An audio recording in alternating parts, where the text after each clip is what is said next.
I don't know. It's interesting, but it's weird. It is, I guess, what I'm getting at. It's Does it just hurt you inside because you love these characters? kind of, yeah. I do. And it's like, is it like this is a testament to great All of a sudden writing? the planetary characters are the bad guys. And I'm like, I don't like that part. I like them as characters.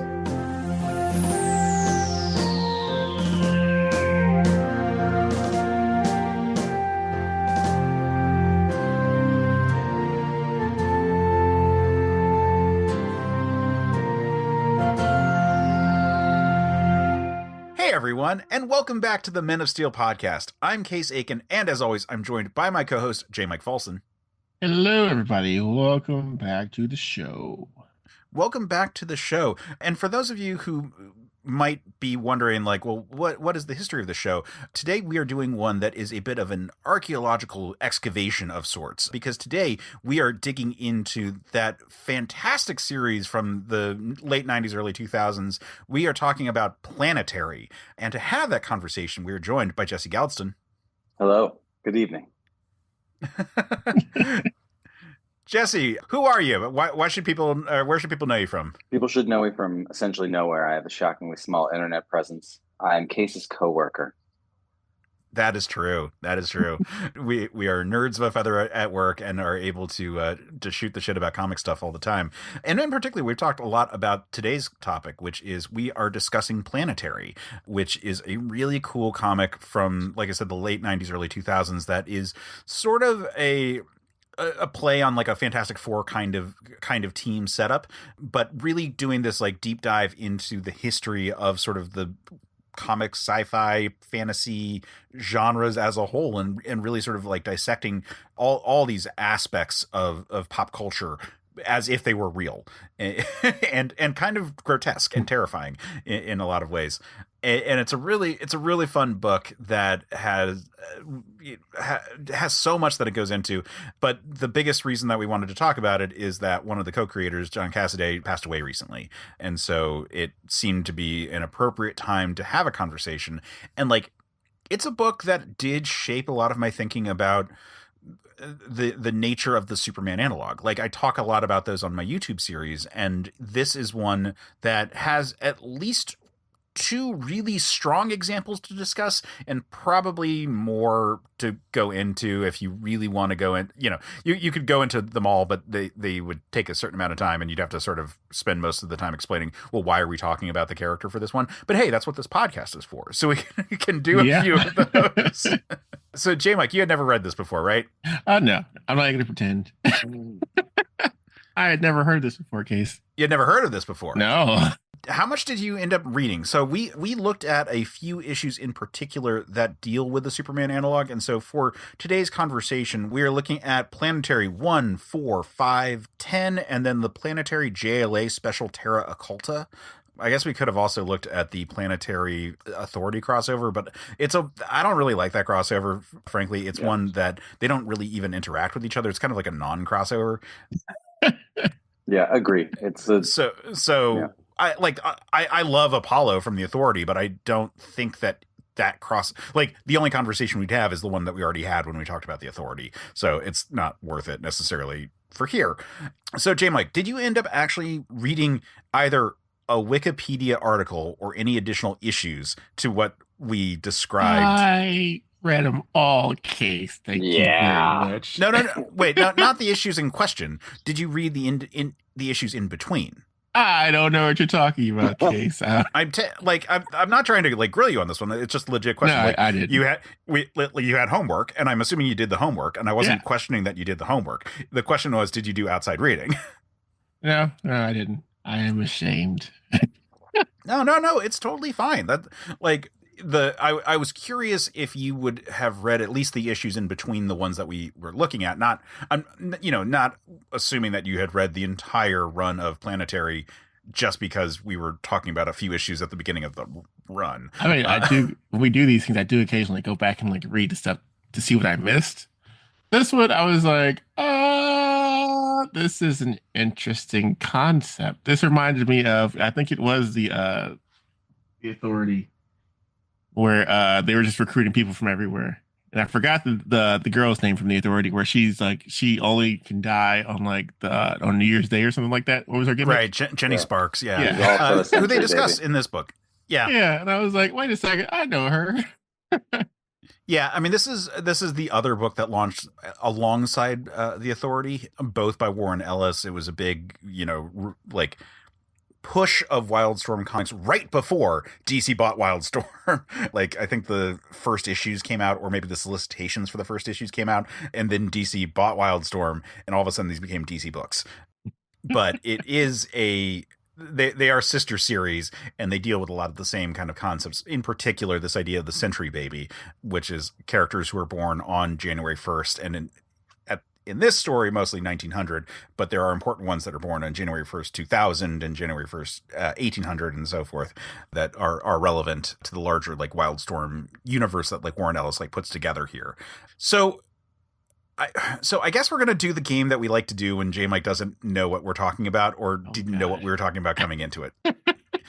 Jmike, based on your the limited reading that you've done on Planetary, what do you think this comic is about? And I'm going to have some follow-up questions once you answer that. Oh man.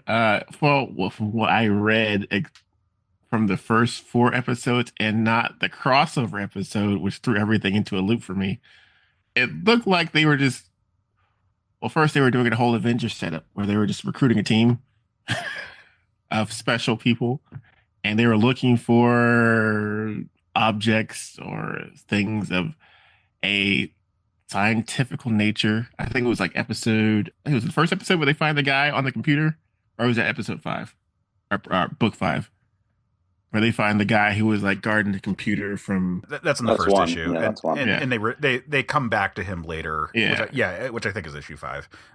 But he was like guarding a portal to the multiverse, and I was like, "Oh, this is pretty cool. This is legit pretty cool." And then it kind of like went off the rails from there. Okay, first thing I want to jump in here with the end of that issue, because I've read it so many times, and for whatever reason, I think this might be the first time where it posed the question of, is this where the idea for the entirety of John Hickman's Avengers run came from?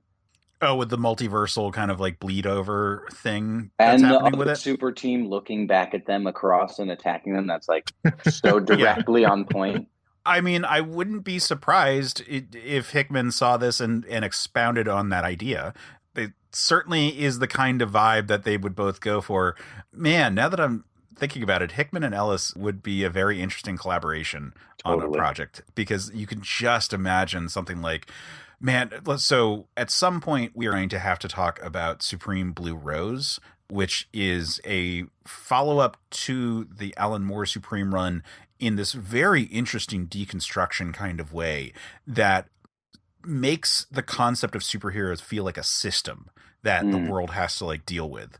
And I think that you could really see that there's like pieces of that going on here, and there's pieces of that going on in especially the Hickman Avengers run, like not so much the Krakoa run, although there's stuff like that going on with Krakoa, but Krakoa is like a bigger kind of thing. But like the systematized like slotting and compartments, the way they treat the new universe stuff, especially in the Hickman Avengers run, I think really kind of like treats it as like, oh yeah, it's like the universe is like an operating system, which is a huge thing in this, because Jmike, here's my first question for you. Do you know what the powers of the drummer are? From what I was reading on later on, it seems like he's like the information guy, or he's the spy network person. That he's got like his eyes and ears on everything that happens around the world. That's a broad strokes kind of thing. Yeah. So he is metahumanly connected to the internet and to all kinds of code, to the point where he's able to identify magic and describes it as the cheat codes for the universe. Because I think what's her name? The powerhouse chick that can kick people all everywhere. Chiquita Wagner. Chiquita. There you go. I think she mentions that like he can talk to computers or something really early on. And I was like, what does that mean? Yeah, And they mentioned it more later on. And I was like, oh, okay, gotcha. yeah, like information tech in general is like a big thing with him, and it sort of flows through him. And one of the issues that we did not read, although it's great, the third issue, which is the Hong Kong ghost killer stand up thing, or it's a really good issue with amazing early use of computer art to do like these transparency effects for the ghost.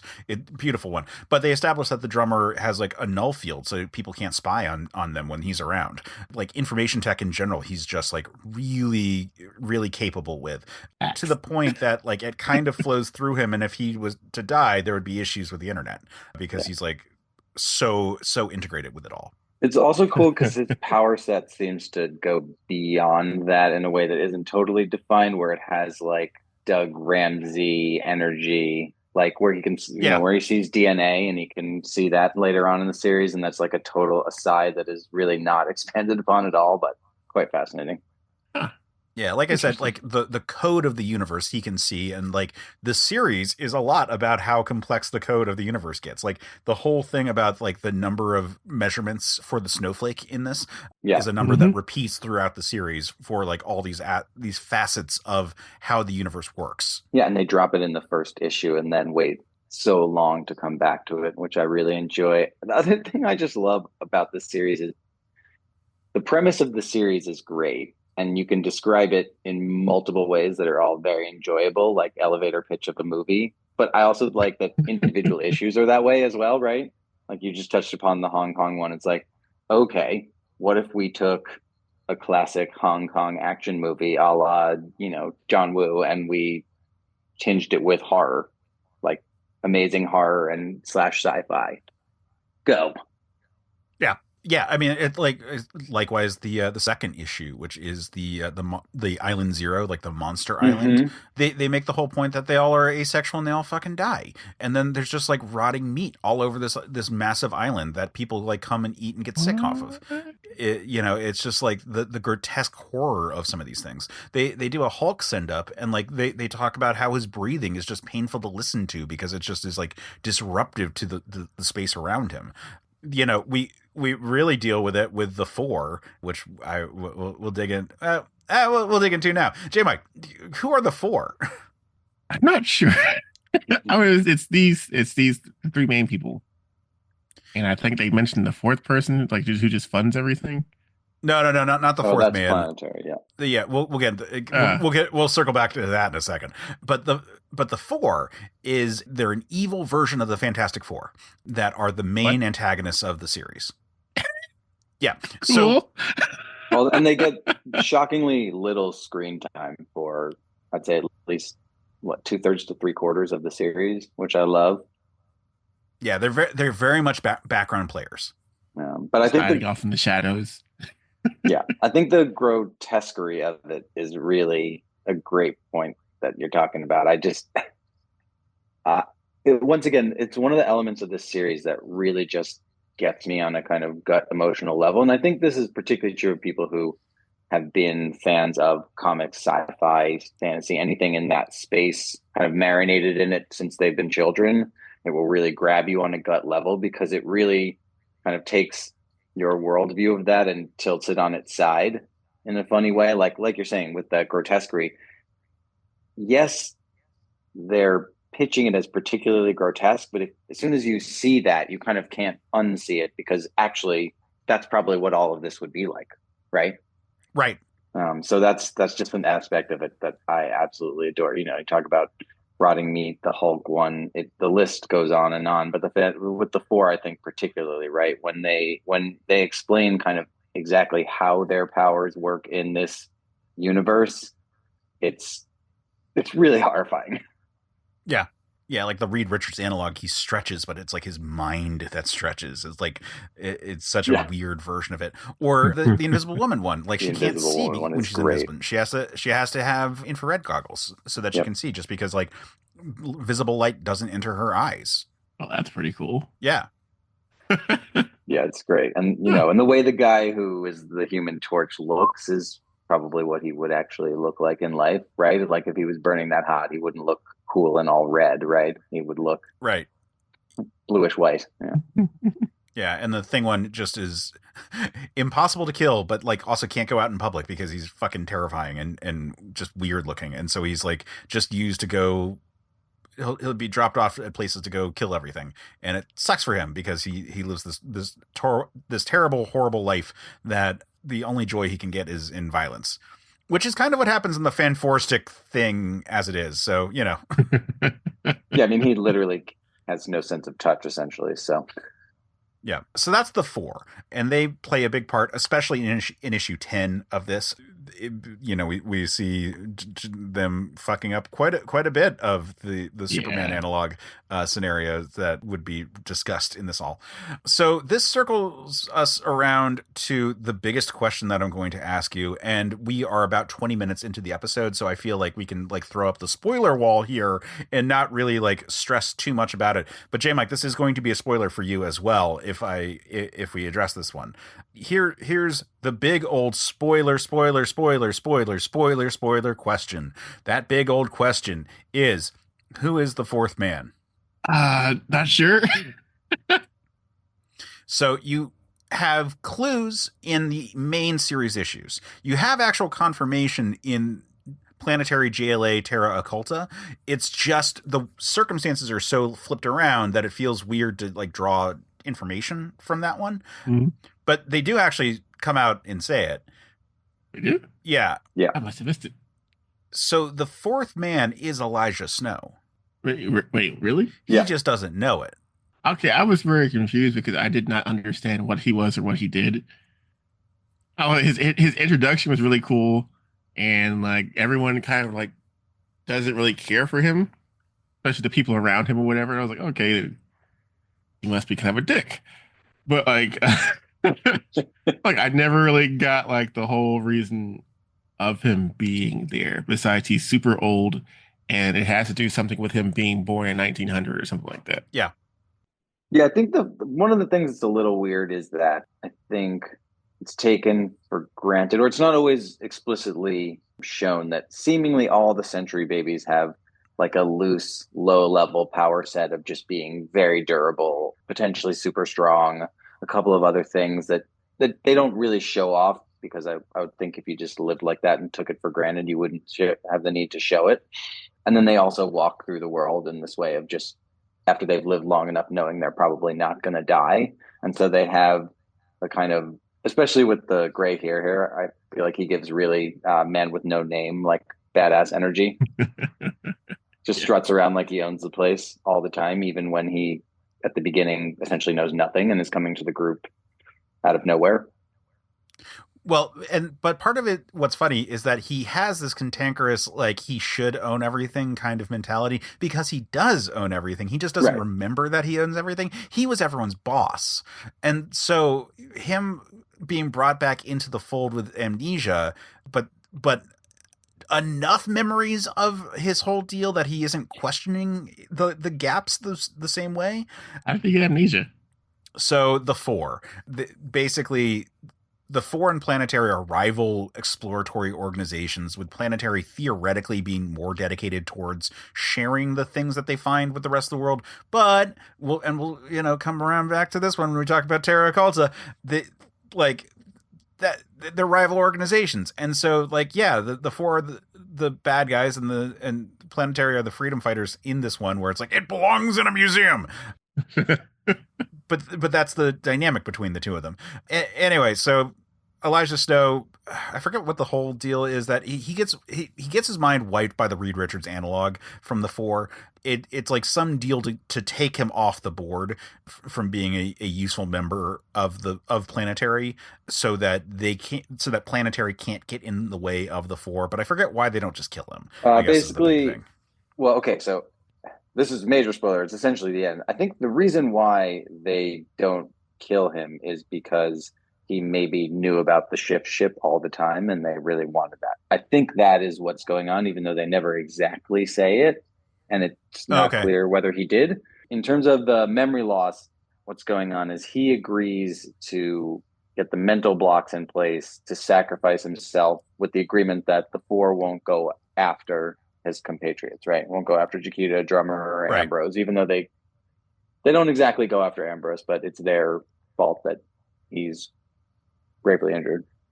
So anyway, that however is a bigger conversation about Planetary as a full series, which is outside the scope of what this episode is necessarily. But it is important for us to continue having this conversation because the issues that now I have questions. Well, sure, go. Yeah, by all means. Okay, so like, what does he do? What's his deal then? Does he actually like control the temperature in the room or whatever? Yep. Yeah, so it seems like he has the temperature subtraction powers essentially.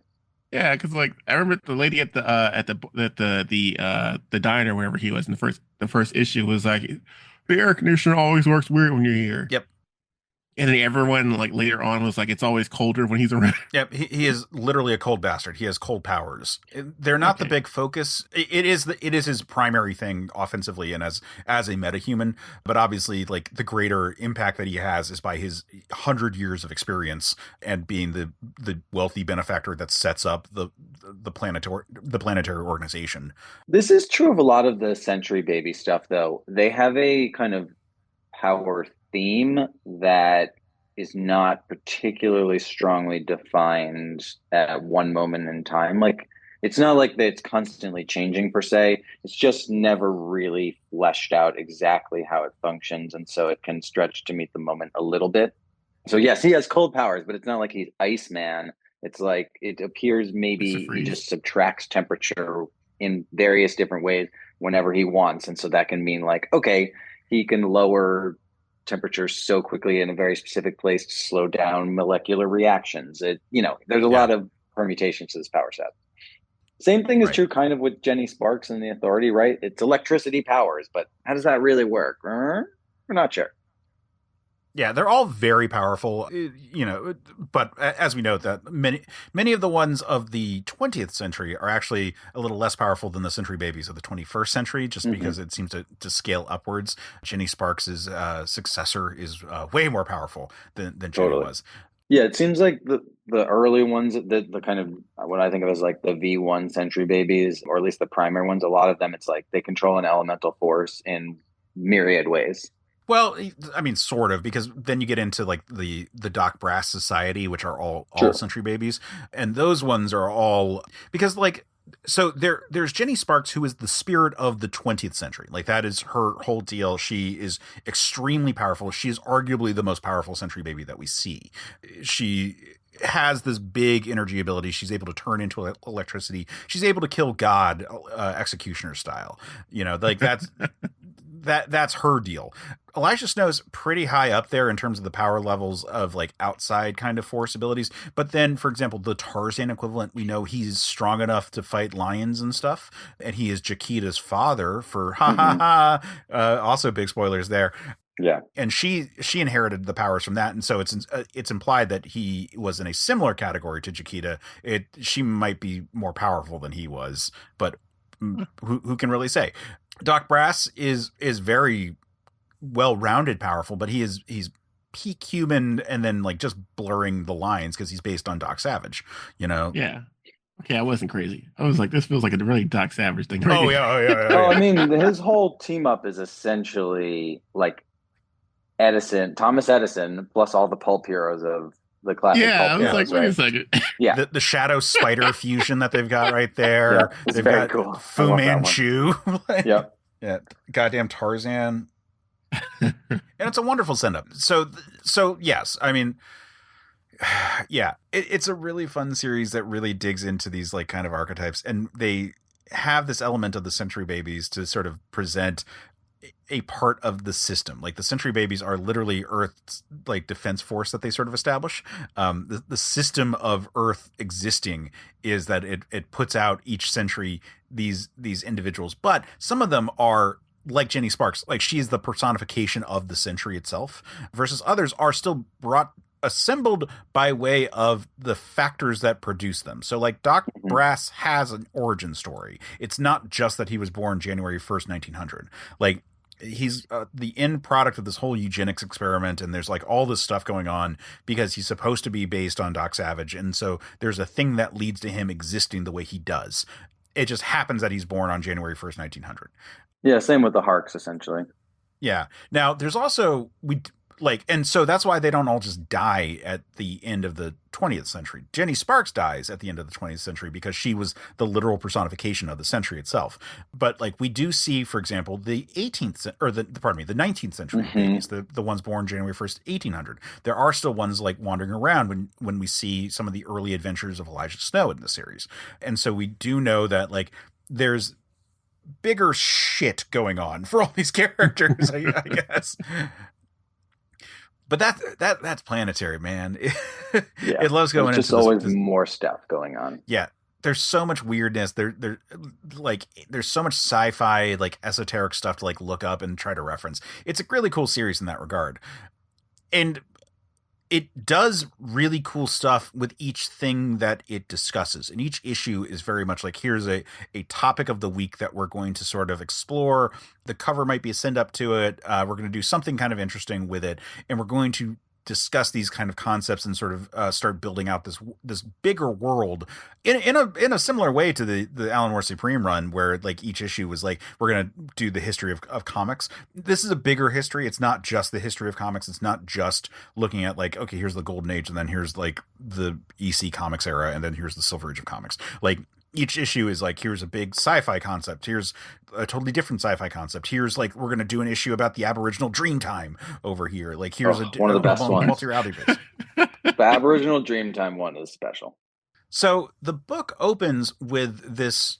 I mean, again, you described it, Jmike, as being like this Avengers type sequence of bringing the team together, and in this case, bringing Elijah Snow. And the reason they bring Elijah Snow is that he's actually their benefactor who they want to have with them, because he's still so capable and has so much experience, even if he doesn't have the memories of the organization that he ran for the majority of his life, because he's just that old and that capable. So they have that whole thing and setting that up and setting up the team. And I think they do a pretty good job in the first issue of like selling the, like, yeah, we're explorers and we're archaeologists of the weird shit that's out there. And it's the Wildstorm comics universe. So there's a lot of weird shit that's out there. Like, you know, there's so many Supermen in Wildstorm. Yeah. just by that part. But like there's Daemonites. There's alien races living on Earth for a long time at this point in the Wildstorm universe. So there's a lot of stuff going on.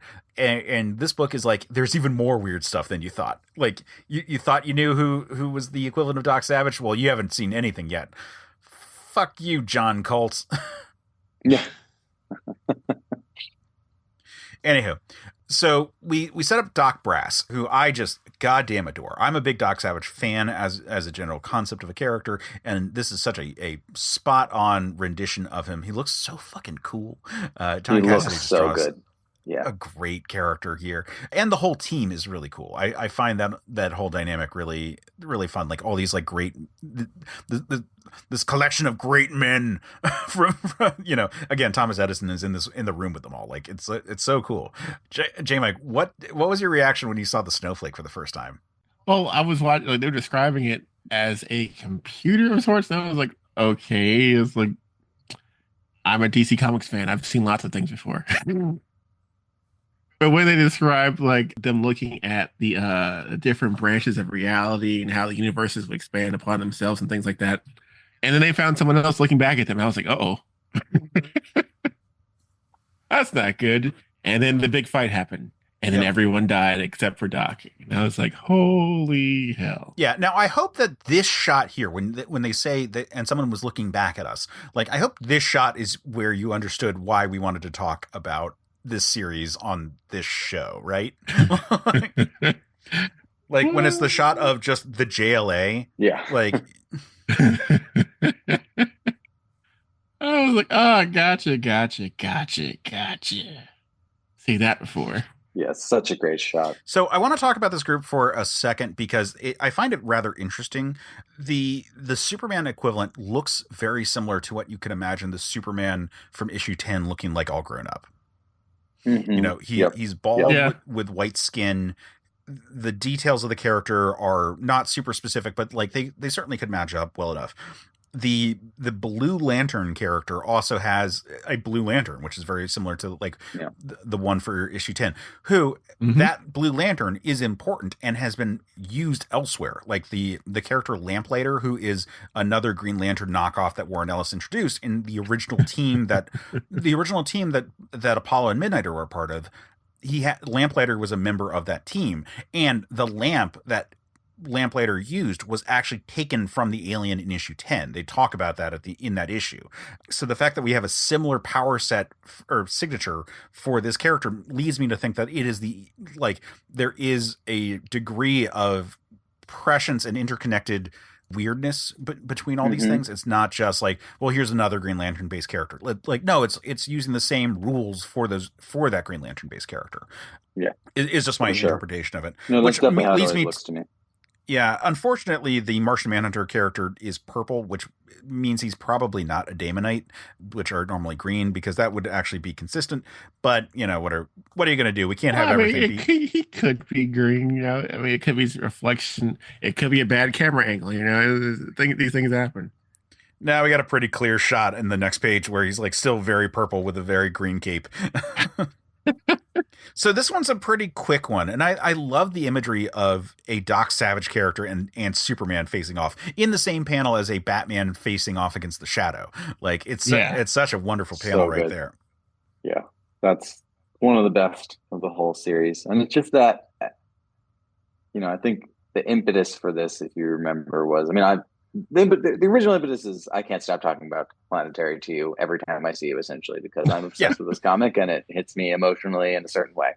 But the kind of more directly on point impetus was the sadly untimely passing of John Cassaday, and I feel like this little spread here, these 2 pages, are just perfect encapsulation of one aspect of what made him so special. Like when I think of his work, to me, along with kind of some of the Hitch stuff, like it really is the art that made comics look like movies.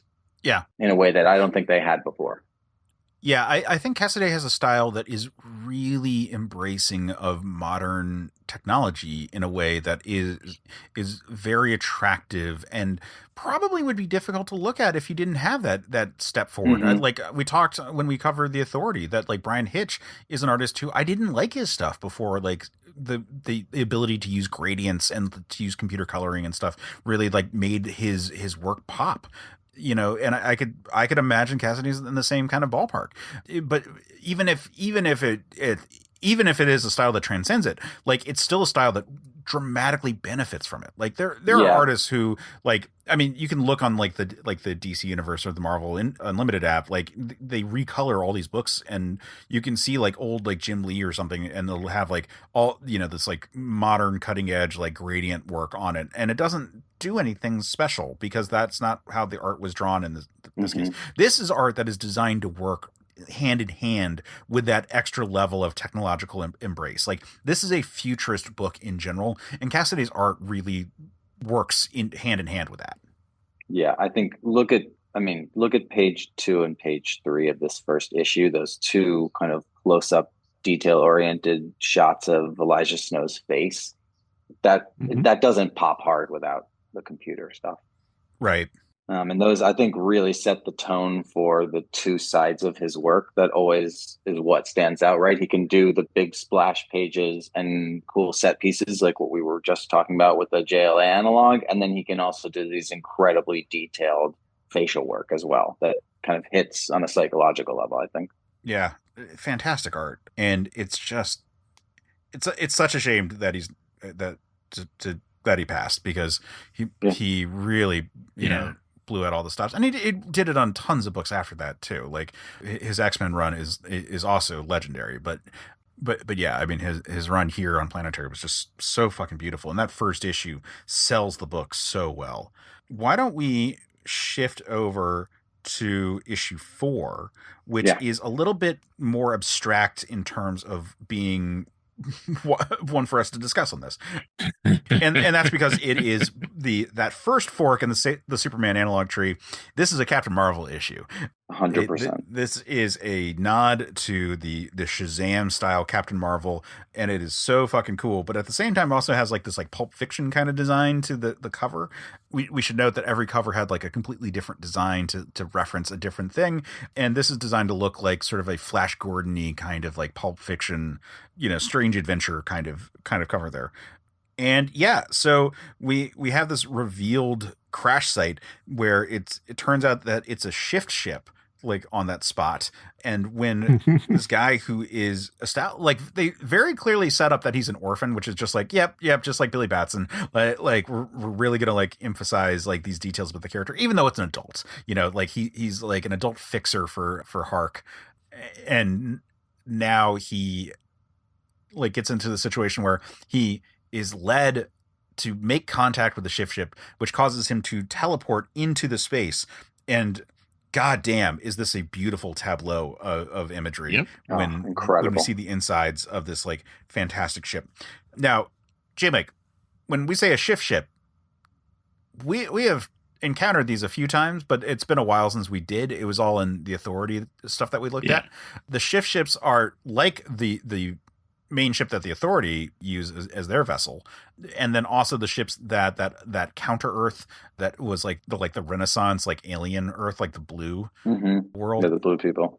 Yeah, they had shift ships, but so these are reality hopping vessels, and we see I love that this shift ship is so much. It's so much pulpier than the Authority one. Like it's so perfectly on point with the theme and architecture of the like self-contained issue of the week, as you said. Yeah, it's very Baroque, like there's so much going on inside of it, which just speaks to the sort of this idea of like different cultures putting out these like massive vessels that have like artistry to them beyond just like the utilitarian aspects that some versions of the ship do. Man, it looks gorgeous. Like it's a gorgeous looking, all these gorgeous looking panels. It's like that's why I was very confused. Like, where did it send him? Because this doesn't look like a ship at all. And then it just starts talking to him. I'm like, oh, never mind, he's still in the ship. And then you see another snowflake, and I was like, yep. Cool. Yeah, this is a series that really loves repeated patterns and motifs.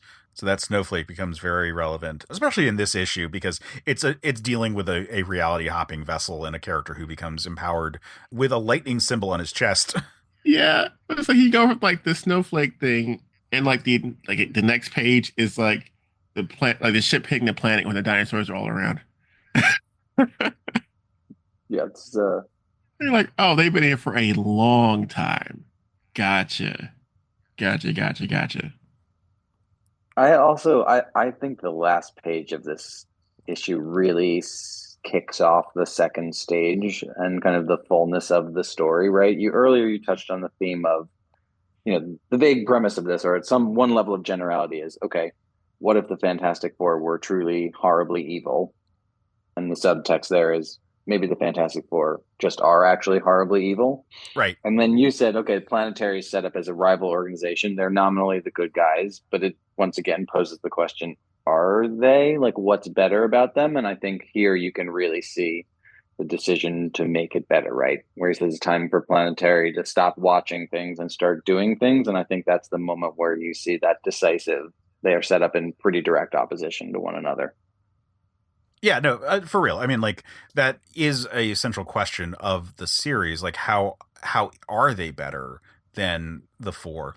Because like the nature of the Four being the evil ones like comes down to this whole situation of like, if Mr. Fantastic is creating like the Fantastic Car, if he's able to make a vehicle that is able to fly, and it wasn't that difficult for him, shouldn't the world have access to those vehicles? Pretty, maybe not at first, but like after a little while. Like, if Mr. Fantastic is doing all these kinds of amazing things, like, shouldn't the world be getting a lot better? Yeah. And you can see that how it's such a perfectly twin series with the Authority, because the Authority at the same time is doing almost exactly the same thing, except instead of talking about all the magic and technological applications that the world could be receiving, it's talking about things on a kind of political social Yeah. justice level. It's the And Justice but League in versus the almost the same Fantastic way. Four conversation. You know, Totally. both are having this like this sort of like practical realist like stance on like, well, if this hallmark of the Silver Age was a real thing, wouldn't that be great or bad, or shouldn't they behave in a better way than we've seen them so far? And it's really cool stuff.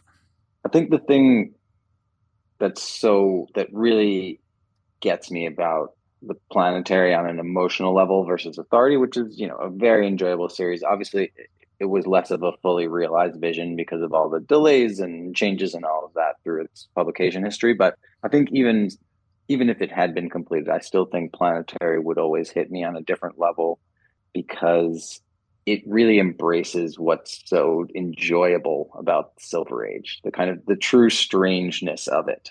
Right. That's the whole tagline throughout the series, right? It's a strange world. Let's keep it that way. Right. And I think that's so much of what's delightful about Silver Age Superman. You and I have talked about, I mean, I've heard you talk about this on the show, but I think we talked about it relatively early on, that one of my foundational comics was that same Superman collection, the greatest Superman stories ever told.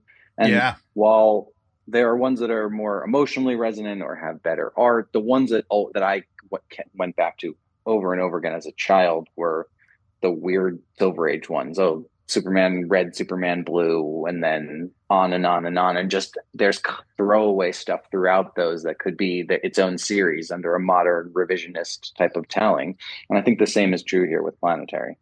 Yeah, it's such an introspective series in terms of like really deeply looking at the material that it's drawing on and having a conversation with the audience and really just it's such a wonderful book is what I'm getting at. Yeah, no, I think the thing I want to hammer home though is while it has that internal conversational aspect with the material, what I love is it also doesn't lose the visceral, enjoyable strangeness, like the wonder of the kind of ideas itself, right? Okay, a ship that is powered by metahumans that's full of animals because it's been here for centuries and centuries. Like that's fundamentally delightful. Cassaday helps that come alive, but I also think Ellis is one of the things that really separates him for me is he writes comics kind of like how a parent of young children views the world, where it's like all of a sudden you can see all these things that are incredibly mundane for the first time all over again. And I think this writing embraces that kind of vision of the strangeness of comics. Yeah, I mean, like that is the tagline for the series, right? It's a strange world. Let's keep it that way. Yeah. And it really appreciates how weird and beautiful all these things are. And grotesque, as you said earlier. And grotesque, yeah. Yeah. but real in its grotesquerie. Mm-hmm. Yeah. Like what happens to Doc Brass is very real, but like his body is withered away from him having to sit there for half his body. Yes. I mean his whole body is withered in some way, but yes, half his body is withered real bad for having to like wait out 50 years in a like as a century holding watch over this terrifying snowflake of reality. And that brings us into the next issue, which the previous issue does set up a little bit. They remind us about Doc Brass, where he like goes by Wilder in the hospital. And so we're like, oh, right, that guy. And then the next issue is like, yeah, the focus on him. And I wanted to focus on this one because there's the whole Doc Savage is an inspiration for Superman thing. And I want to talk about that for a moment there. And this is a really good cover and a really good issue. And I'm probably going to use this as the central image on this episode art because it's a really good image. And I like Doc Brass. He's really cool. So cool. Yeah.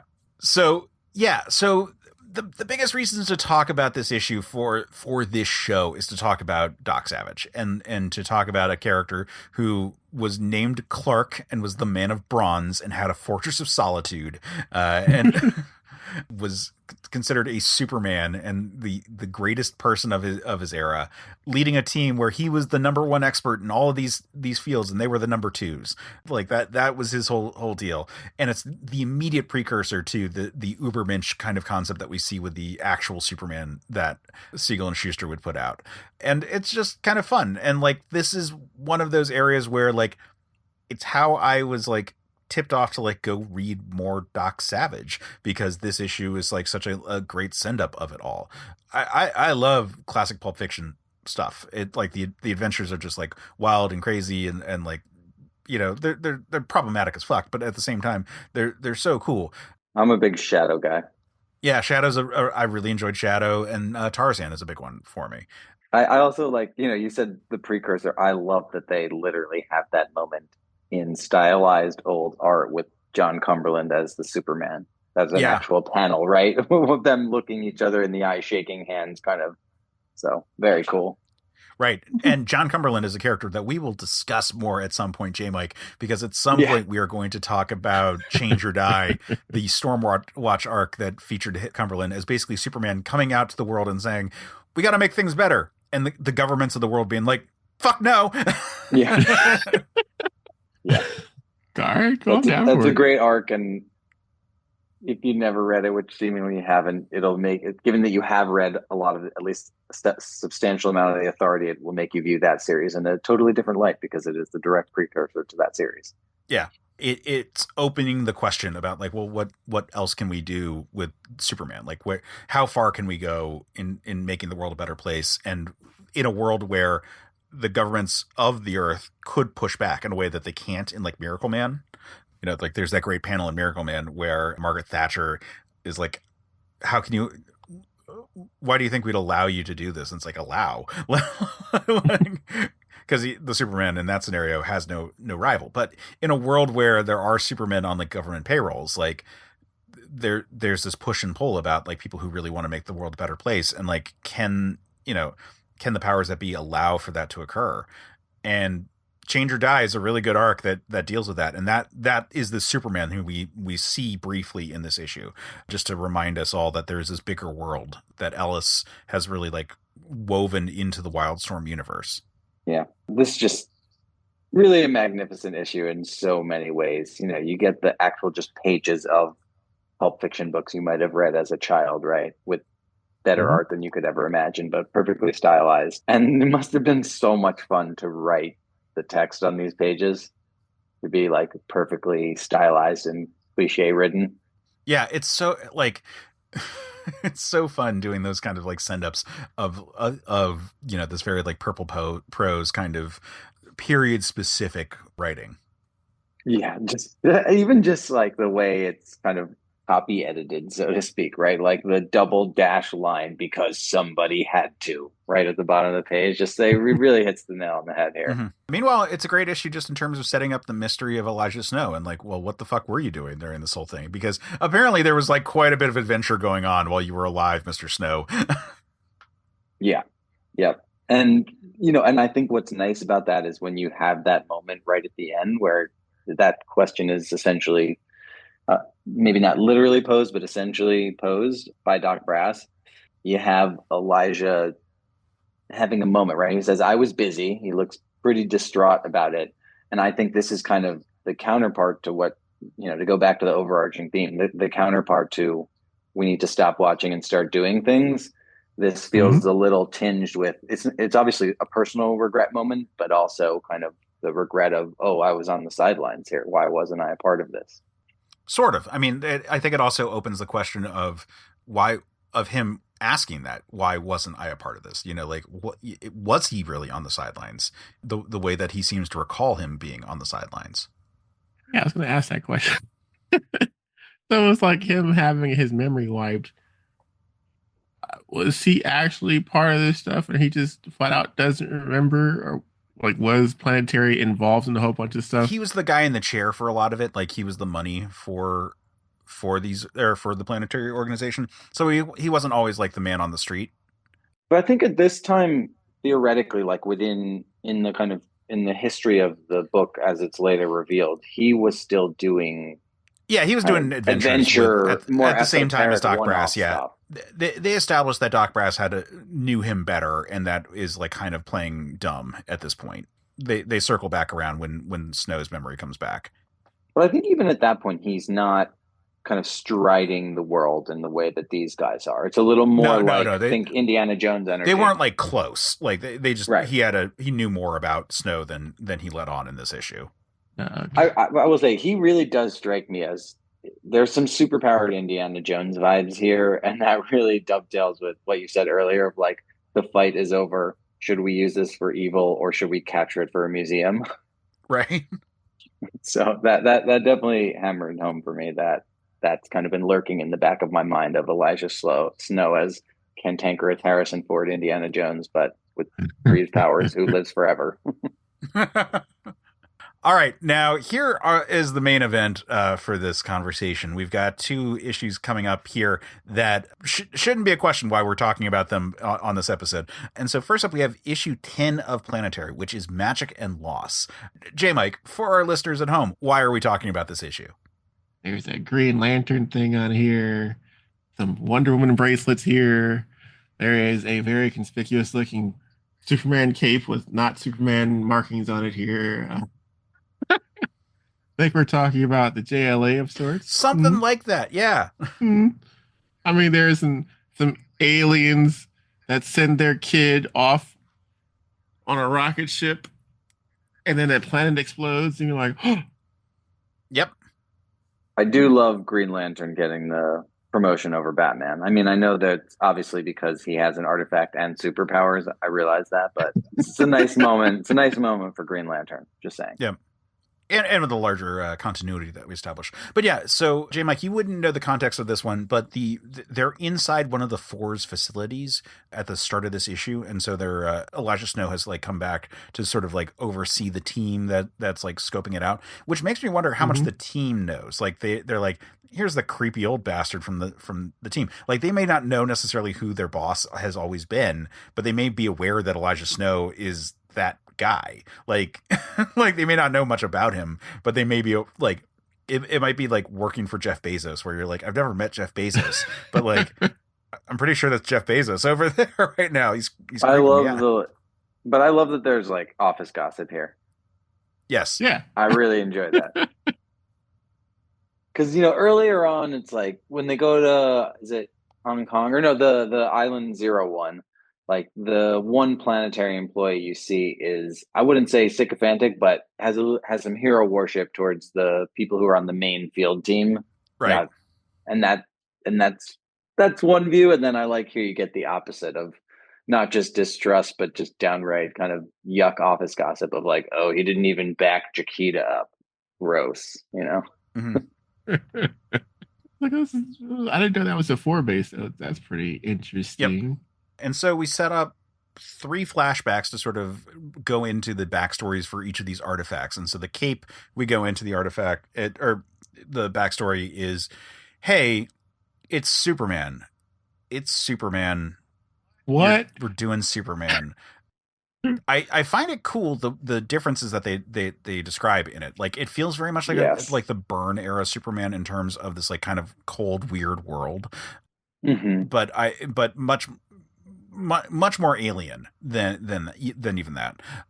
Like they have this like techno-organic kind of design to them. There's like code in their skin and their shadows, which I think is really cool. And the whole nature of like the planet itself having this weird kind of like black hole inside of it that they use to launch ships into space, and being like a nature, or like that being the nature of their society as a whole, and that they've been sending out probes like crazy, but not necessarily going out themselves, I think is pretty cool, because like, hey, that could be an explanation for why Krypton is a thing, or why they keep finding weird shit from Krypton, or pardon me, Kryptonite, not Krypton, why Kryptonite is a thing, or why they keep finding weird shit from Krypton that they interact with. Like that would actually explain it all. It's like, oh, that's why he came across Crypto the space dog, because he was in a rocket ship, or Beppa the space monkey inside a rocket ship.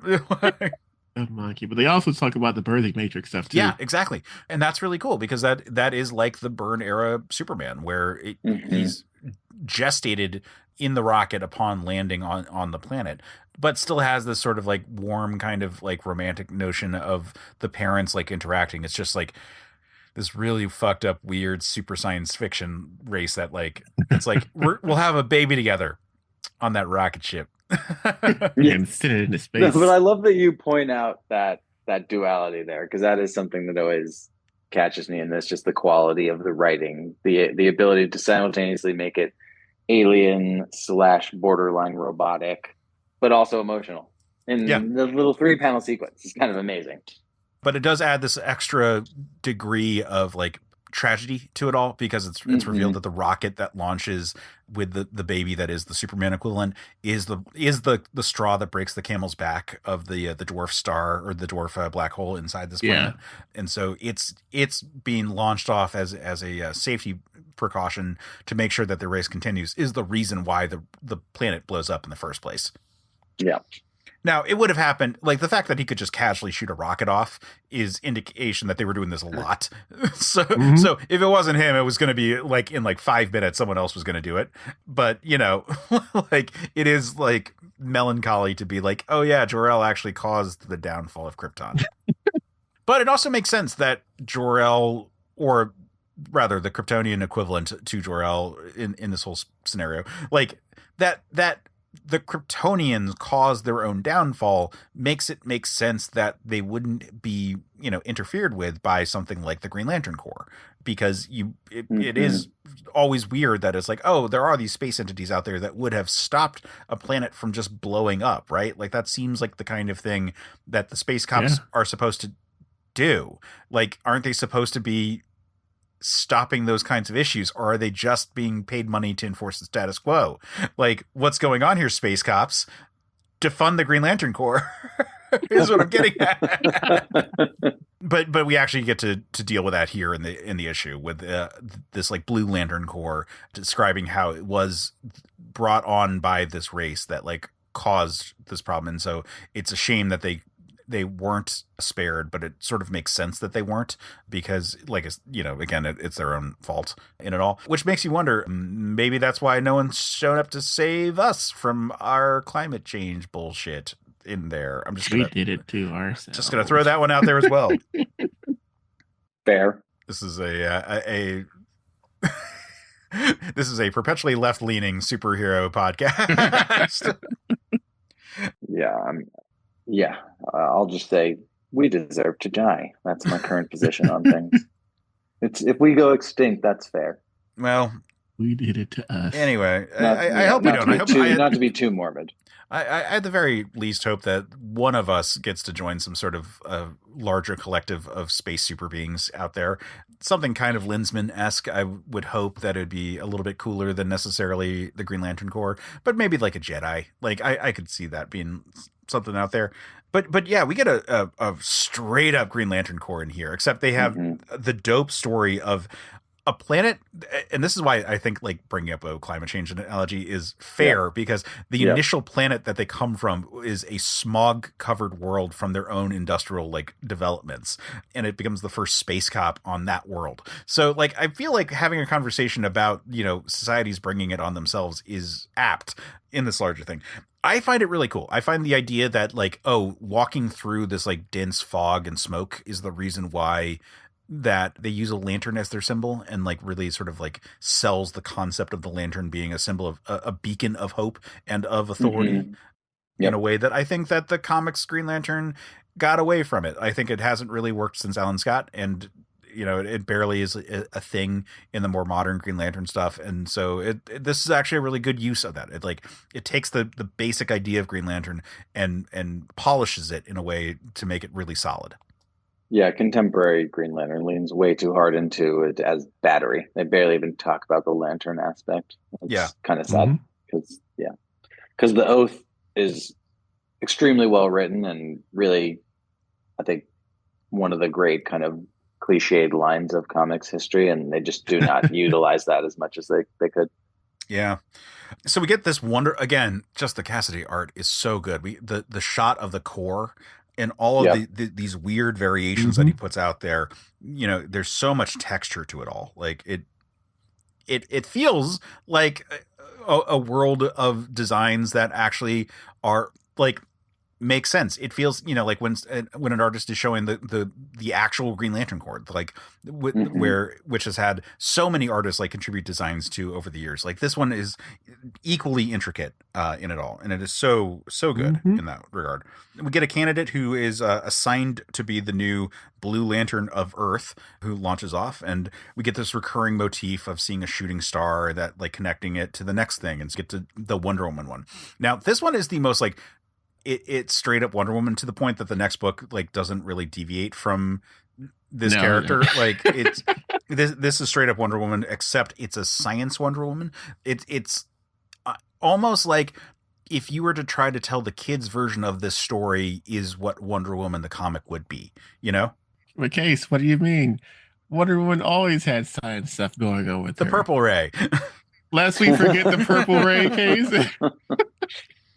Yeah, my only gripe here is that their super technology kind of looks like a Green Lantern ring, also, and that's that's my only bug in the way it's demonstrated in here. But aside from that, it's still pretty cool. Like I love the line of like, "You are a wonder, my daughter." Like that's a really good way of like. She reminds me of that chick from Eternals. What was her name? Oh, from Thena. Yeah, Angelina Jolie's character, where she could just pull up different constructs and stuff. Yeah, I mean, this also looks a lot like the Just Imagine Stan Lee creation of Wonder Woman that came out like a year before this one did. Yeah, or it's often a lot like the Alan Moore Promethea character. Regardless, like this energy construct stuff, it seemed to be what they were doing with Wonder Woman designs that weren't actually Wonder Woman at the time, and is just kind of interesting that was still the way at this point. But then we get to the next page and we have this like really cool like multi-panel breakdown of the rocket crash landing, and I find that awesome. And then the Human Torch equivalent shows up and just murders the child. Yeah, I was like, what the hell? Yeah, I just want to touch that. You're not even doing it justice with how good the panel art is, right? Because the panels themselves really are pure graphics, right? But it breaks up the scene so well. Like this could easily just be a single splash page, right? And you have both the kind of gives it the sense of motion, but then also undercuts the very nature of the panels, like has this Pomo quality of the smoke of the ship coming in front of the panel break. Just incredible art. Yeah. I mean, it gives a sense of time and motion that just wouldn't be possible in a splash page by way of the insertion here. And it feels like and three dimensionality, like you said, the smoke really does contribute to that. It's fantastic in that regard. But yeah, then our Fantastic Four Human Torch equivalent shows up, kicks open the ship by way of a fire blast, and then just murders this child. And this is super Byrne-esque in terms of like the birth matrix design. Like it looks so much like that. And then we cut to the Mr. Fantastic equivalent dissecting our Green Lantern character and establishing that he is going to send the actual lantern itself to Henry Bendix, who would then use it in Lamplighter in the Authority. So again, like I enjoy that we have this like larger continuity sort of being established, especially because this is a flashback, so that we can do that with a character who, we've already seen at this point. So yeah, it's so sad at the end that like all these heroes were denied the world by way of this like Fantastic Four equivalent. They like just interceded to wipe them all out. Yeah, and just the disdain with which they treat any possible wonder, right? I mean, It's not even disdain. It's like it doesn't even register as something exciting to them at all. And it really just gives them that perfectly opposing worldview to Planetary organization. Which is then contrasted with the last book that we want to talk about, which is Planetary JLA Terra Occulta. And okay, so I don't love this one. I'm going to start with that. I like it more than I liked the Planetary Authority crossover, but this is weird. It's real weird because the script is flipped. Basically, Planetary plays the role of the Four in this one, kind of, sort of, and like to the point where they were the ones responsible for eliminating the threats that we see in issue 10.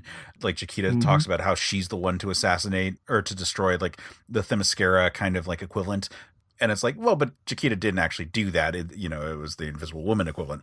So I don't know. It's interesting, but it's weird. It is, I guess, what I'm getting at. It's Does it just hurt you inside because you love these characters? kind of, yeah. I do. And it's like, is it like this is a testament to great writing? All of a sudden, the planetary characters are the bad guys, and I'm like, I don't like that part. I like them as characters. Yeah, I mean, I would just say maybe it's great if it can arouse that amount of emotion in you. Yeah, it's fair. I'm allowing for the scenario that I could be wrong. I'm definitely not leading with saying it's bad. And in a vacuum, I think it is a stronger piece than it does. Like, it's weird because when it came out, it's before the series is over, and it like sort of hints at a lot of the directions that the series was going to go. So that's interesting. And I find the flipping of the characters interesting. I find the Wonder Woman character being sort of repeated here an interesting aspect of it all. But at the same time, like I said, it's just kind of weird. Like the dynamic, just like randomly saying like, well, what if we were going to have a whole story about a bad guy version of your team, and there's some Easter eggs in there, but we're never going to explain why. That's fair. That's fair. Yeah. I could see that. I mean, for me, this reads, it doesn't necessarily show you the why, but I think when you see the Elijah Snow in this, it reads very much like the kind of 19th century version of the planetary organization that he encounters in his origin. Yeah. And so that weirdly works for me, I think, in a certain way, even though there's an explicit explanation here. Other thing that I just love about this is just the art is like so perfectly burned. Well, this is Jerry Ordway. Like, to me, it really is. Oh, sorry, my bad. But I still think it like hits that 80s note on the head. Obviously, he is an 80s, 90s artist, but yeah. I feel like it hits that 80s zone so perfectly well in terms of design. Yeah, just adore it. And then I think it has, much more action than a lot of or at least more extended action sequences than the rest of the Planetary. And I really enjoy seeing their power sets in action in a way that you don't get to see the rest of the series, which is fun change. Yeah. For real, like there's good action sequences here, and there's an interesting power set going on with the characters that we're looking at here. Like they do like a realistic version of the powers for Superman. Yeah. This Wonder Woman versus Chiquita Wagner is a really interesting. Wagner, probably. I'm sorry, is a really interesting pairing in terms of power levels for the fight. Mm-hmm. Ambrose Chase is always like good to see in a fight. He's got literally Matrix powers.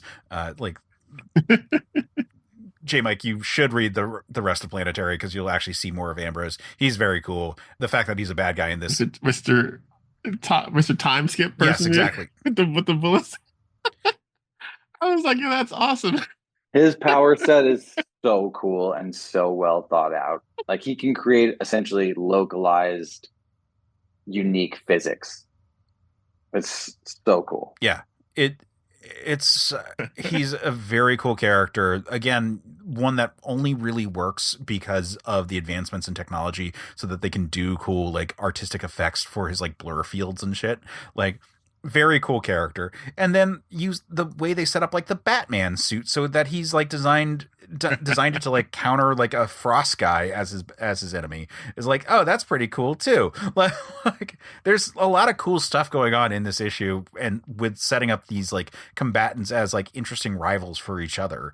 But it, super speed versus time warping, like that's so cool. Mm-hmm. But like I said, it's just like all of a sudden we're like rooting for these freedom fighters who feel like warped versions of the JLA, because they're not quite the JLA, especially Wonder Woman. No. Because it's a different Wonder Woman. It doesn't quite feel like the right Wonder Woman. So it doesn't quite feel like the normal DC JLA versus like Planetary. And the Planetary, I don't know. Yeah, I understand that. I'll say I love this take on Wonder Woman, and I liked it in the regular series as well. Even that short sequence you see here, where there are so many quote unquote realist takes on superheroes that are just fundamentally unsophisticated in certain ways. It's like, oh, what if it was just more bad, like more badass, and that's not realism at all, right? Whereas the Wonder Woman, even in that short sequence in issue 10, she says, and they will hate me. But she still has that fundamental optimism or kind of passion to change the world in a good way that undergirds Wonder Woman. That's what makes Wonder Woman Wonder Woman in certain ways. And I think I like seeing that fleshed out here, where it's, she's pretty cynical. She suffered this crazy trauma of having essentially everyone she knows and loves and her entire civilization destroyed. So she has that hard-bitten quality, but still wants to put it all on the line. I really enjoy this character. She's probably my favorite part of this issue in many ways. Well, and she's the viewpoint character for the issue. We should reference for anyone who's not familiar. It opens with her like diary as the narration to sort of set up the world that we're in. I feel like that Bruce is still Bruce no matter what timeline or story he's in, basically. Yeah, and I thought this was a well-written Bruce Wayne, using like the foppish kind of Bruce persona as a cover. I thought that worked really well. And it made me think that, like, man, Bruce Wayne works really well as a freedom fighter in a story that has like a definite villain to be faced off against. Like, man, like it kind of made me think of Red Son Batman. Yeah, I was going to say that. In a good way. It was sort of like, oh yeah, that feels like the right spot for a character like Batman, where he's putting his resources and his intellect to fighting a larger systemic problem. I'm like, oh, maybe that's just the problem I've always had with Batman, is that he doesn't have a big bad to like face off against. Like, maybe Batman has secretly always been perfect in a world where there is, a giant villainous organization for him to be up against. And I've just taken for granted that is how it should be. He needs to be more of an underdog. Yeah. Well, doesn't hit me that way for whatever reason. Yeah. One thing I want to note on the first page is they reference this whole like Flash thing, which is that they have extracted the metagene for speedsters, and they don't explain it on the first page. They explain it later in the issue. But I think that the art doesn't really sell that there was a speedster that just ran by her, and so I wasn't really clear in this when she's talking about it that she was talking about a metahuman courier that just like raced past her in it, because it appears that there's just like a dude jogging. And it's one of the disconnects of the art with the story that is being told. And I like Jerry Ordway a lot. There's just like spots here where I'm like, I just kind of miss Cassaday here. Yeah, I think that's very true. It takes multiple reads to really get the concept that they're going for in the art here. I do appreciate that that Grand Central has these portals. Well, yeah, the portals, but the portals specifically are the door styles of the Authority. Yeah, I think it feels well lived in this world. Yeah, even though it's a one-time only world, it feels very well lived in for me. Something I definitely appreciate about this issue. I also I think the key beats of the story are just played really well. Like the kind of silly line everyone cheers at in the movie. Like those are done well here, right? Time is killing everyone. That's just great. That's a great line. The art matches it really well. It's fun to see Superman as a slightly less controlled, angrier version of himself in certain ways. I think without going overboard. Yeah, his like rage when he finds out his parents were murdered. I do love how how the Planetary has sort of attacked the foundation of what we understand these characters to be like in their TC personas. It's still just weird. That's the thing I just keep coming back to. It's still just a weird story though, in the context of Planetary as a larger thing. Like it would make more sense to me if this was like how Planetary recruited these people to help them against the Four, Yeah, I could see that. I just, I think in a world without the Four, this is the world this is what would happen. Like that is the argument here, that the Four is a juxtaposition that helps Planetary remain on the side of the Angels because they see how bad they could go. And this is a world where they never had that thing opposed to them, and they become this atrophied, terrible source that, like, while they're trickling out these advancements to humanity, it's at a snail's pace versus what could be done, and they're they're an old way of things. Like you said, it's like the 19th century Planetary equivalent that has like the Sherlock Holmes like equivalent character. Like they're this old version of the organization that fit the paradigm of a world that has moved on. Yeah, I also want to go back to what you said about how it's interesting how they have attacked the various kind of the underpinnings of all these heroes at various points in their history, it seems like, right? Yeah. What part of what's nice about that is it shows you what a tightly constructed story this is, because essentially the reason why they go down in the end is that this Wonder Woman is not the Wonder Woman you know. Right.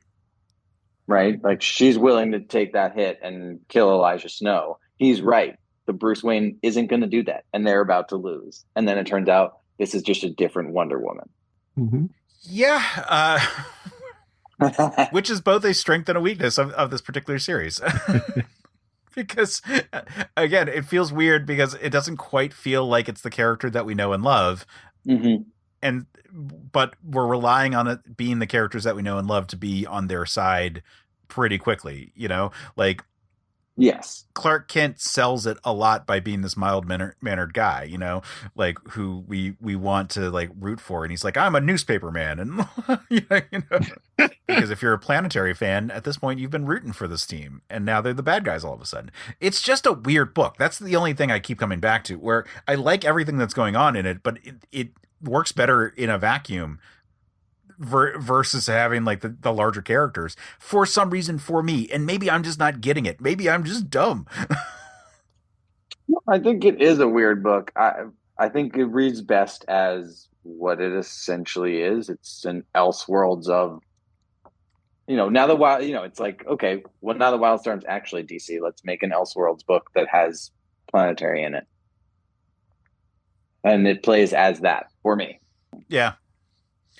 And I really like the end of it. I'll say that. I really enjoy the end of it because I think it once again hammers home some of the underlying themes of the series itself that always grab me. That kind of the sense of the lost potential to the world, right? That last shot of Superman just floating out in space, being dead now. They've won, but it's fundamentally bittersweet because they've lost the potential of Superman, the most iconic hero. Yeah. Well, and they have the similar thing with the Martian Manhunter in this issue as well. Like, yeah, totally. But yeah, the Superman one especially, like, because you see how great he is, but because this is a weaker Superman than the real Superman, the fact that he's able to die in space is the thing that kills him in this all, and you can see this potential for the character being stripped away as after seeing him be such an asset to this team. Yeah, this reminds me of like a darker, more sinister take on Tower of Babel. Where somebody's just like systematically taking out the JLA with like, well, this time it's no holds barred. It's taking him out instantly. Everyone's like, what the hell happened? Because they never really explained how Green Lantern died. They just said he was incinerated. His ring was found in Siberia. And I was like, who killed Green Lantern? Oh, yeah. I mean, like it's kind that it's the thing about this issue setting up Planetary in the slot that would have been the Four. The Four as this destructive force. We saw it in issue 10. We saw how they are going to like do something, and they've got the resources that even if it's outside their powers, they have the means of pretty much killing anyone. And it's supposed to be that way here with Planetary now, and that is it keeps coming around again to like the thing that I just find so fucking weird about this all. But it is, I get it that Planetary is in the position that if they were the dominant entity without any sort of rival, and that they had existed too long, and that they had become corrupt with time and everything, like that all makes sense to me. Like again, but it just, it also like attacks one of my fundamental beliefs, which is that there can be a strength of character for people to overcome the circumstances that would push them towards evil. Like I realize that circumstances can corrupt people, but it just, I don't know. I don't love seeing just how far gone they can. But then again, I love seeing a heel face turn. So I guess I just don't love face heel turns is the long story short, because that's just who I am. Like I like a redeemed villain, but a hero that goes bad always kind of bugs me. I'll say I've never read this exactly how you're describing it. I've never read this as like, oh, they atrophied and went bad over time. I've always read this as like, fundamentally, this Elijah Snow is just tweaked, and he's always wanted to keep these things close to the vest and secret, and it's pretty much just Elijah Snow is Mr. Fantastic now, or like, you know, the Thor version of that. He's just the evil one, and he's not going to give any of the secret stuff away, really. Yeah, I guess I would argue that he has to have been from the perspective of gone bad, and that may have been very early in his career, but he had a go bad in some sense because his circumstances are not the same as the four, where they have to like force their powers. Like he has his innately that, you know, he had to have at least like a moment where his choice was to like use it for evil, as opposed to he got his powers for evil, which is like the way that the Force powers go. Okay, that's and this is just lexicon stuff here. I don't think it really matters for the actual like nature of the story. Like it in this, Planetary is the bad guy. Like that's the story. Yeah, and everything's just tweaks just enough, right? Like as you said, you can see how they maybe would always have been bad, right? Like read that little monologue from Chiquita, and it's like, okay, yeah, if your dad was like, if you knew the whole time that your dad was horrible, imperialist, you know, white crusader, like, okay, maybe he would just be a fascist. No surprise there. Yeah, I mean, these are still true to the characters. It's just the worst versions of the characters. Again, it's just weird. Like it works fine. Like they're accurate characters. It's just. I like them, and it's just strange having them be the bad guy with no qualifications for why they're the bad guy all of a sudden. And they're very much the bad guys. It's not just like the circumstances have pitted them against each other. It's like, nope, no, these are fucking horrible people. That's fair. Can we touch on one last thing, even though it's most distinctly not Superman? Yeah. I think the Batman one, Night on Earth, is like among the great Cassaday things. Oh yeah, we didn't talk about that issue, but yeah, if you want to drop some thoughts about it. So there was also a Batman Planetary crossover, which is what he's alluding to. Oh really? Yeah, it's a Batman crossover, and essentially every time the premise is that Authority and Batman both get trapped in the same little, essentially kind of alternate reality world by a guy it's in the planetary world, but basically what's happening is the person they're trying to help / contain, his powers are malfunctioning, and he's created, you know, they're tripping through different alternate realities. And so functionally what goes on ends up being very similar to the 0 hour issue of Superman that we looked at with the multiple Batman. Yes. But functionally what happens is there is a long sequence where because essentially his powers trip out, and those malfunctions or glitches become more and more frequent as the issue goes on. And so you eventually get a sequence that's just Batman after Batman after Batman after Batman after Batman, all the different variations of the kind of iconic variations of the character, Adam West, Dark Knight Returns, on and on and on. But incredible art from Cassaday depicting all of them. It's so perfect, and, you know, characteristically delightful, purposefully over the top cliched dialogue from Warren Ellis. Yeah, it was just a little bit outside of the context of this particular episode, but I mean, certainly, certainly a fun issue.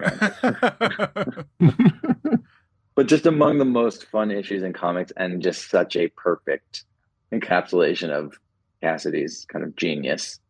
Yeah, just to switch styles on a dime. It's just beautiful. Yeah, it's certainly a great work. And then if I remember correctly, we get like Cassaday's idea of like the perfect Batman design at the end, right? Like the pure version of Batman at the end.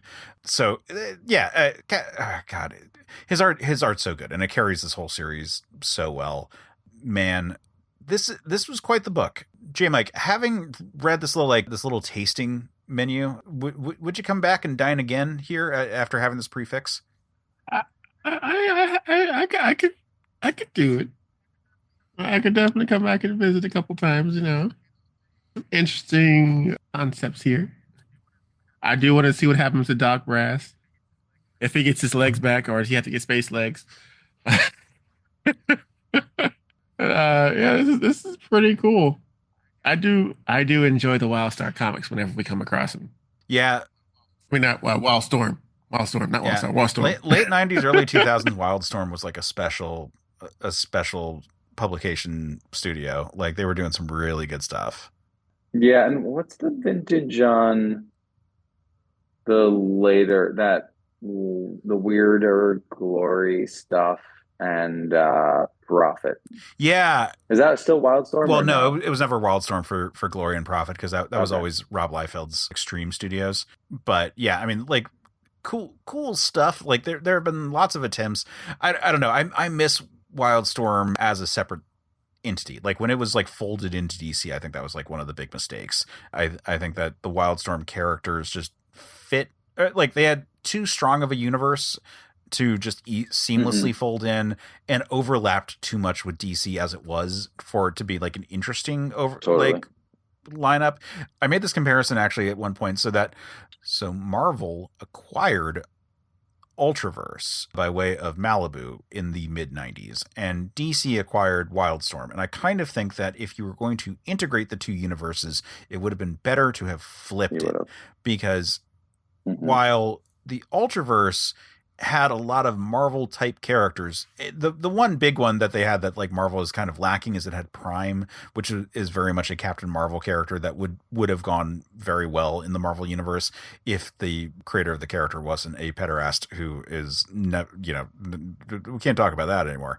The rest of the portfolio would have gone really well actually like supplementing like the DC books. Meanwhile, the Wildstorm line is very DC inspired and would have gone a really long way to like fleshing out a Marvel scenario. And we actually kind of saw that at the end of Heroes Reborn, the 13th issue of Heroes Reborn for all those books. They did like a fused Heroes Reborn Wildstorm universe where like Mr. Majestic's fighting alongside the Fantastic Four.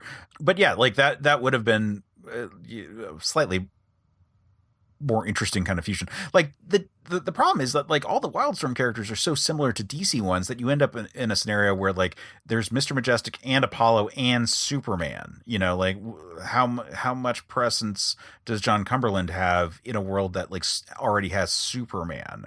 Like, you know, there's only so much you can do with these characters, and likewise for Midnighter and like. The Midnighter has like occupied the role of Batman recently in the Superman and the Authority stuff, like the World stuff. Like Midnighter is there with Superman the whole time, and he's basically just doing the Batman role, which is fine. I'm happy for him to do it, but like he's doing the Batman role. Like you could have just had Batman do that role. Like they're overlapping, they're superfluous kind of concepts here. Versus if they were their own thing and you were just allowed to do more wild, extreme versions of the DC concepts in this like interesting universe that you have on the side, that works okay. It's just like trying to fold it in just was a bad idea. And like you said, the world building also just too strong. Like it's too fleshed out of a world to like that's part of what made it compelling, right? It wasn't just the power sets, because as you said, a lot of the power sets, even if they were interesting, maybe more contemporarily pitched versions of classic DC power sets, that's just a variation on the theme. It's the world that really sold it for me. Right.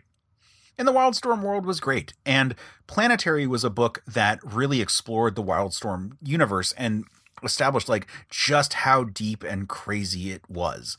And so it was a really fun book, and I'm really glad that we took a moment to kind of revisit these issues and sort of feel it. Jesse, it's so much fun chatting with you about this. Also, thank you for bringing this topic here.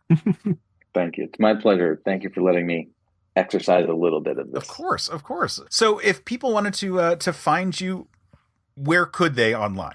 If you want to see Instagram stories about my children or alcoholic products that I sell, you can follow me on my public Instagram, which is not interesting at all. But it is J Galdston, my name and first initial, my last name and first initial. Other than that, you really can't, for the most part, find me. There's some maybe bad reviews of things. I don't know. If you Googled my name in quotes, you might be able to dig up something. My father's a songwriter, so that you might get that. I don't know. It's not a lot. Well, some people crave the limelight, and other people like to sort of be a little bit more on the side. I am a whore for all this, and so if people need to find me, you can find me on all the social media platforms at Case Aiken, except for Instagram, where I am still hanging on to my AIM screen name for dear life. So there you can find me at Quetzalcoatl5. Meanwhile, Jmike, where can people find you and follow you? Oh man, I'm just gonna keep using Blue Sky from now on. You can find me at J5 at Blue Sky .social. I am there. I'm making that my official thing from now on. Yes. Come find us on the Blue Sky, the Blue Ski, as it were. You can find me at Case Aiken, the .bluesky.social, blah, blah, whatever. But yeah, come interact on Blue Sky. It's a lot of fun. But if you find social media platforms too much and you just want to interact with us more directly, you can come and find us on our Discord server. We've got links on our website and all over where we post the episodes. Come interact with us directly. Like we're nice. I like to think that we're nice.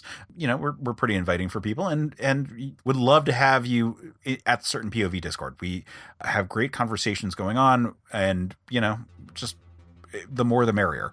But otherwise, you can circle back here for our next episode. But until then, stay super, man.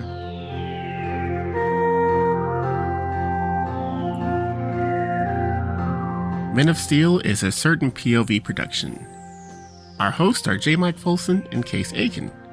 The show is edited by Sophia Ricciardi. Our logo is by Chris Batista, and episode art is by Case Aiken.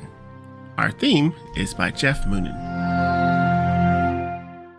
Hey, Nerf herders. You sure you want to go with that? Hey, everyone.